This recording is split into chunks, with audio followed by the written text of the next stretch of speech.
एक तरफ world health organisation कह रही है कि ये इंजेक्शन मोटापे के ट्रीटमेंट का हिस्सा बन सकती है, वहीं दूसरी तरफ भारत की सरकार इसी इंजेक्शन को लेकर वार्निंग्स दे रही है और बीच में है लाखों लोग जो इसे चमत्कार समझकर लगवा रहे हैं।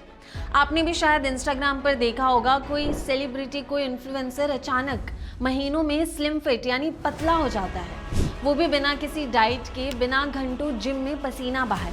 लोग पूछते हैं ये कैसे हुआ? जवाब एक छोटी सी वीकली इंजेक्शन में छुपा होता है। तो आखिर सच क्या है? क्या मोटापे का असली इलाज आ गया है या हम एक नए हेल्थ क्रेज के बीच खड़े हैं? आइए समझते हैं।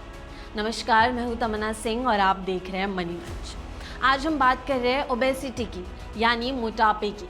पिछले 2 सालों में डॉक्टर्स ने कुछ ऐसा देखा जो पहले कभी नहीं देखा था। पेशेंट्स 10 किलो, 15 किलो, 20 किलो तक वेट कम कर रहे हैं, वो भी बिना भूखे रहे, बिना किसी डाइट के। और सबसे हैरानी की बात यह है कि कई लोग पहली बार बिना भूख से लड़े वेट कम कर पा रहे हैं। बीबीसी के एक रिपोर्ट के मुताबिक न्यू दिल्ली के एक डॉक्टर अनूप मिश्रा का कहना है ये अब तक के सबसे पावरफुल वेट लॉस ड्रग्स है।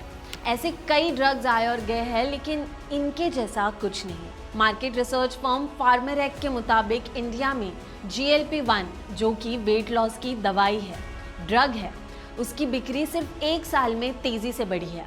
मार्च 2025 में ये मार्केट 527 करोड़ रुपए का था और मार्च 2026 तक बढ़कर लगभग 1600 करोड़ रुपए तक पहुंच गया, यानी सिर्फ 1 साल में 3 गुना से भी ज़्यादा। और हो सकता है अगले 1-2 साल में ये इंजेक्शन सिर्फ सेलिब्रिटीज़ यानी फिल्म स्टार्स तक सीमित ना रहे। अब इन GLP-1 ड्रग, जो कि मोटापे की ड्रग है, वो 50 से ज़्यादा जेनरिक वर्जन्स में भी मार्केट में मिल रही है और पहले के मुकाबले काफ़ी कम दाम पर मिल रही है। यानी ये दवाइयाँ धीरे धीरे लाखों मिडिल क्लास इंडियंस के पहुँच में आती जा रही है। इसीलिए इस दवा को समझना आज पहले से ज़्यादा ज़रूरी है। तो सबसे पहले समझते हैं कि ये इंजेक्शन है क्या। समझिए, अगर वेट कम करना सिर्फ कम खाने से मुमकिन होता तो दुनिया में 1 बिलियन से ज़्यादा लोग मोटापे के साथ नहीं जी रहे होते।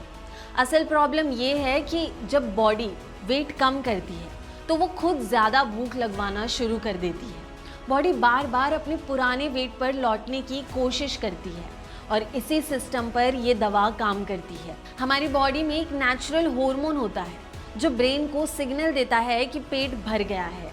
ये इंजेक्शन इसी हार्मोन की तरह काम करता है, लेकिन लंबे समय तक असर दिखाता है। इसका नाम है GLP-1। लेकिन यहाँ एक बात बहुत कम लोग जानते हैं। ज़्यादातर लोग सोचते हैं GLP-1 मेडिसिन फैट को जलाती है, मोटापे को जलाती है। ऐसा नहीं है। ये सिर्फ आपकी भूख को कंट्रोल करती है। पेट ज़्यादा देर तक भरा हुआ महसूस होता है, इसलिए खाना कम हो जाता है और वेट धीरे धीरे कम होता है और यहीं से कहानी पलट जाती है।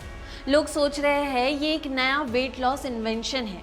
रियलिटी ये है कि ये पहले यही सेम ड्रग डायबिटीज़ की दवा थी। डॉक्टर्स ने डायबिटीज़ पेशेंट में देखा कि ब्लड शुगर कंट्रोल के साथ साथ उनका वेट भी कम हो रहा था। इसी ऑब्जर्वेशन के बाद ओबेसिटी के ट्रीटमेंट यानी मोटापे के ट्रीटमेंट के लिए भी इन मेडिसिन पर अलग रिसर्च हुई। यहीं से असली कहानी शुरू होती है। एक तरफ डॉक्टर्स हैं जो GLP-1 ड्रग दवा को एक मेडिकल टूल मानते हैं, सिर्फ कुछ स्पेसिफिक लोगों के लिए। दूसरी तरफ सोशल मीडिया है जहां इसे एक चमत्कार यानी मैजिक सोल्यूशन की तरह दिखाया जा रहा है। बीबीसी के एक और रिपोर्ट के मुताबिक मुंबई के डायबिटोलॉजिस्ट डॉक्टर राहुल बख्शी के पास भी ऐसा ही एक केस आया। एक 23 साल का कॉर्पोरेट प्रोफेशनल जो नए जॉब के स्ट्रेस में बढ़े 10 किलो के लिए ये दवा मांग रहा था। उसका कहना था कि इस नए जॉब की वजह से स्ट्रेस हो रही है, जिसकी वजह से उसका वजन बढ़ गया है। जब लोग इस दवा को शॉर्टकट समझने लगते हैं तभी प्रॉब्लम शुरू होती है। लेकिन इसका मतलब ये नहीं कि ये दवा हर उस इंसान के लिए है जो सिर्फ कुछ किलो कम करना चाहता है। वर्ल्ड हेल्थ ऑर्गेनाइजेशन ने 1 दिसंबर 2025 को JAMA जर्नल में पब्लिश अपनी नए गाइडलाइन में पहली बार GLP-1 मेडिसिन को मोटापे के लॉन्ग टर्म ट्रीटमेंट का हिस्सा माना, जहां लॉन्ग टर्म का मतलब है कम से कम 6 महीने का कंटिन्यूअस यूज़। ये रिकमेंडेशन कंडीशनल थी, मतलब इसके साथ एक्सरसाइज और लाइफस्टाइल चेंजेस भी ज़रूरी बताए गए। यानी आपका एक्सरसाइज करना भी उतना ही ज़रूरी है। इसीलिए WHO ने भी इसे मैजिक क्योर नहीं कहा, बल्कि ट्रीटमेंट का एक हिस्सा बताया। वैसे खुद WHO director general doctor Tedros ने कहा, ये साफ है कि सिर्फ दवा से मोटापे का क्राइसिस खत्म नहीं होने वाला। इंटरनेट ने इस दूसरे हाफ को हटा ही दिया। लोग बस इतना सुन रहे हैं कि WHO ने अप्रूव कर दिया और बाकी सब भूल जाते हैं। इसी गलतफहमी का फ़ायदा कुछ लोग उठा रहे हैं। ब्यूटिशियंस ब्राइडल स्लिमिंग पैकेजेस बेच रहे हैं। जिम ट्रेनर्स और क्लिनिक्स बिना किसी मेडिकल अथॉरिटी के हाई डोसेज दे रहे हैं इसी ड्रग के। एक डिसीज़ का ट्रीटमेंट धीरे धीरे एक कॉस्मेटिक प्रोडक्ट बनता जा रहा है।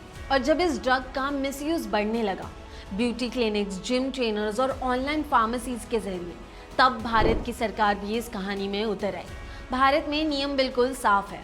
सिर्फ एंड्रोक्रिनोलॉजिस्ट, इंटरनल मेडिसिन स्पेशलिस्ट और कार्डियोलॉजिस्ट ही ये दवा प्रिस्क्राइब कर सकते हैं। 10 मार्च 2026 को central drug standard control organisation यानी CDSCO ने सारे मैन्युफैक्चरर्स, इंपोर्टर्स और मार्केटिंग कंपनीज को भी एक फॉर्मल एडवाइजरी भेजी, जिसमें सरोगेट एडवर्टीजमेंट और हर तरह की मिसलीडिंग प्रमोशन पर रोक लगाई गई। यानी कहा गया कि तुम इस ड्रग का प्रचार नहीं कर सकते, चाहे वो इन्फ्लुएंसर के थ्रू हो या कॉरपोरेट कैंपेन के थ्रू।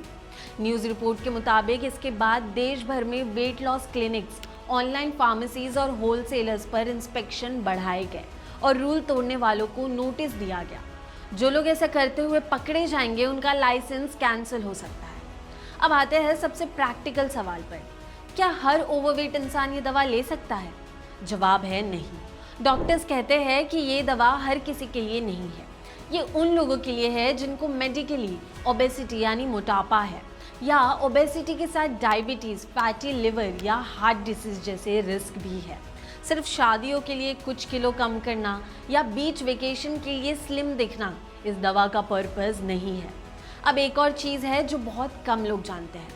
सबसे हैरान करने वाली बात यह है कि कभी कभी आपका सबसे बड़ा दुश्मन आपकी भूख नहीं होती, आपकी खुद की बॉडी होती है। जैसे ही दवा बंद होती है, जैसे ही ये ड्रग लेना आप बंद कर देंगे, 3 महीने 6 महीने बाद बॉडी अपने पुराने वेट पर वापस जाने की कोशिश करना शुरू कर देती है। ज़्यादातर लोग 1 साल के अंदर अपना वेट वापस गेन कर लेते हैं। ये कोई एक बार की जंग नहीं है, ये एक ऐसी जंग है जो दवा बंद होने के बाद भी ख़त्म नहीं होती। इसीलिए डॉक्टर्स कहते हैं कि ये दवा एक परमानेंट फिक्स नहीं होता। ये एक टूल है जो तभी काम करता है जब साथ में डाइट और एक्सरसाइज भी हो। और इस पूरी कहानी के पीछे एक बिजनेस रेस भी चल रही है। 20 मार्च 2026 को सेमाग्लूटाइड का कंपाउंड पेटेंट, यानी ये जो ड्रग है GLP-1, उसका पेटेंट इंडिया में ऑफिशियली ख़त्म हो गया। इसके कुछ ही हफ्तों के अंदर टोरेंट, डॉक्टर रेड्डीज, जायडूस और सन फार्मा जैसी इंडियन कंपनीज ने अपने जेनरिक वर्जन्स लॉन्च कर दिए और इसका असर तुरंत दिखना भी शुरू हो गया। फार्मर एक्ट के डेटा के मुताबिक सिर्फ 1 साल में GLP-1 मार्केट लगभग 4 गुना बढ़ गया और इसी वजह से फार्मास्यूटिकल कंपनीज के बीच रेस और भी तेज होने वाली है। लेकिन जितनी सस्ती दवा होगी, उतना ही मिसयूज का खतरा बढ़ेगा। शायद इस पूरी कहानी का सबसे बड़ा ट्विस्ट यही है। सालों से लोग मानते आए हैं कि मोटापा तुम्हारी खुद की गलती है। विल पावर की कमी, ज़्यादा खाना, कम एक्सरसाइज, इन सारी वजहों से होता है। लेकिन आज साइंस कुछ और कहती है। मोटापा एक क्रोनिक रीलैप्सिंग डिसीज़ है, बिल्कुल वैसे ही जैसे ब्लड प्रेशर या डायबिटीज़ है, जिसे बार बार मैनेज करना पड़ता है। खुद वर्ल्ड हेल्थ ऑर्गेनाइजेशन ने अपनी गाइडलाइन में मोटापे को क्रोनिक डिजीज़ जैसे लाइफ लॉन्ग केयर की ज़रूरत होती है ऐसे डिफाइन किया है। ये सिर्फ डेफिनेशन बदलने की बात नहीं है, ये इंश्योरेंस को बदल सकती है, हेल्थ केयर पॉलिसीज़ बदल सकती है और सबसे इम्पॉर्टेंट उस जजमेंट को बदल सकती है जो मोटापे को लेकर हमेशा से लोगों के मन में रहा है कि वो तुम्हारी खुद की गलती है। इंडिया में एक कल्चरल पैटर्न भी है, यहाँ अगर कोई मोटा है लोग उसे अच्छी सेहत समझ लेते हैं। इसी सोच ने इस डिजीज़ को नॉर्मलाइज कर दिया था। अब पहली बार ये स्टोरी बदल रही है और मोटापे को देखने का तरीका भी बदल रहा है। लेकिन कोई भी इंजेक्शन एक्सरसाइज को रिप्लेस नहीं कर सकता, ना ही हेल्दी डाइट को रिप्लेस कर सकता है और डॉक्टर्स को तो कभी नहीं। शायद इसीलिए WHO ने भी इस दवा को सल्यूशन नहीं, सिर्फ ट्रीटमेंट का एक हिस्सा कहा है। कमेंट करके ये ज़रूर बताइए कि आपको क्या लगता है, ये इलाज है या बस एक सोशल मीडिया का क्रेज़। उम्मीद करते हैं आपको ये वीडियो पसंद आई हो। ऐसे और वीडियोस के लिए लाइक, शेयर और सब्सक्राइब ज़रूर करें।